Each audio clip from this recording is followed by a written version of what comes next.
อย่าไปเล่าให้ใครฟังเศร้าอย่าไปพูดให้ใครได้ยิน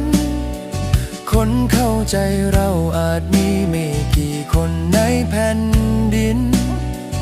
บางรอยยิ้มเขาเพียงยินดีที่เราพังสุขอย่าไปเล่า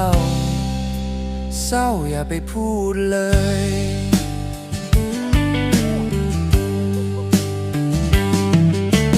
มีเรื่องราวซ่อนอยู่ในเบื้องหลัง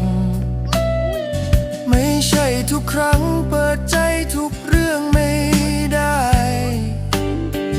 บางคนถามแค่อยากรู้เรื่องในใจแต่ไม่ได้ฟังเพื่อจะปลอบเราเลยคนบางคนยิ่งพูดยิ่งทำร้ายเย่ออกข้าง